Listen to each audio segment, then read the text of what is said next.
Hello friends, I'm Dr. Samir Ahire. I'm a board certified cosmetic and plastic surgeon. I do practice in Mumbai and Goa.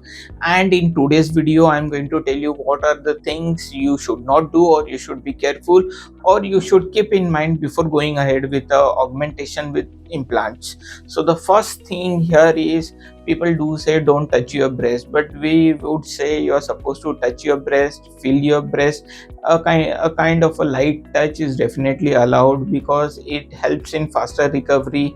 If you're having any numbness, it is detected early. The second thing is massaging. We don't advocate you to massage your breast because we have made a pocket, and by massaging you might displace the implants. Also, there are certain flimsy adhesions which happen immediately after the procedure, and if you keep on massaging, then you don't allow these adhesions to form, and because of which your implant won't be stable. The third thing is, if you are thinking of getting implant done, get a USG mammogram before the procedures, because with a sonomammography we get an idea what is the basic status of your breast, if you're having any issues, so that we can keep on monitoring the progress of that issue in your breast. The fourth thing is, always go for a silicone implant and not for a saline implant, because saline implants do rupture. They give more unnatural, a kind of hard appearance, while silicone implants are completely soft. They feel more like breast, and these days we are getting excellent quality of breast silicone breast implants. The next thing what you need to understand is, never go for a periareolar incision, because when you take a periareolar incision, you're actually cutting the breast and going inside, putting the implants and coming out. So there are some ducts which you are going to cut, which are going to remain open, and so this is not airtight. So chances of having a typical or microorganism entry is always there, so never go for a periolar incision. The sixth point here is, never go for textured implants. We always, and we have shifted our this thing in that we have been putting smooth at the max nano textured implant. We don't go for a textured or a micro textured implant, because people have seen certain issues with textured implant, and with the implants what is available, smooth implants are the excellent and the best as of now.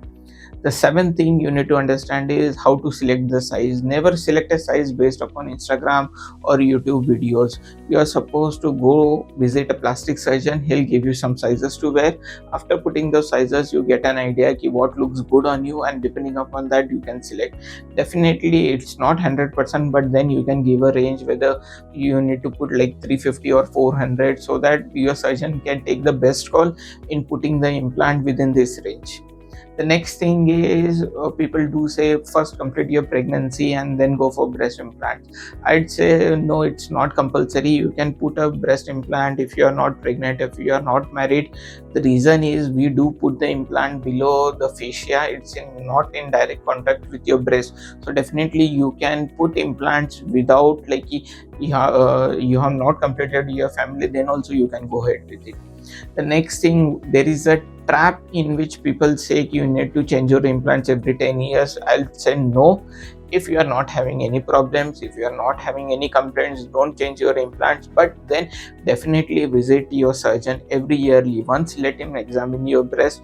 If needed, get a sonomammography. So this thing is what is needed.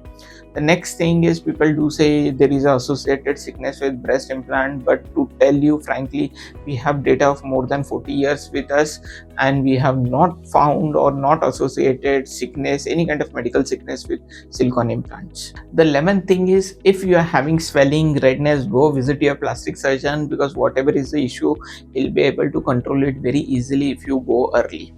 Next thing is, when are you supposed to exercise? Usually for 3 weeks we don't advocate you to do any kind of exertional activities, swimming, exercise or gymming. After 3 weeks, gradually you can start building by yourself.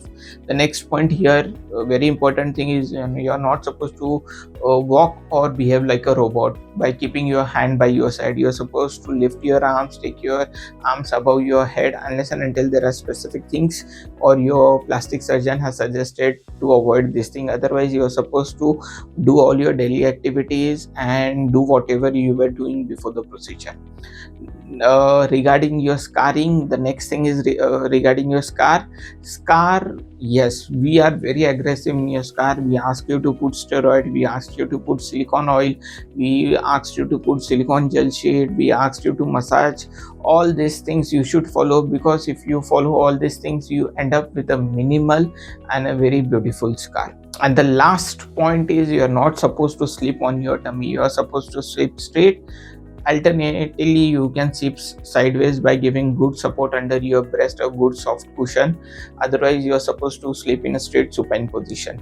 So, all these factors, what I have told you, are things you are supposed to follow, because if you are thinking of getting an augmentation done, or you have already done an augmentation, you are going to enhance your results, you are going to lessen the complication side effects if you follow all these advices. And if you are thinking of getting an implant done, please like this video, follow our channel, subscribe it, and if you're having any queries, put it in the comment box. My team will be more than happy to help you. Thank you so much.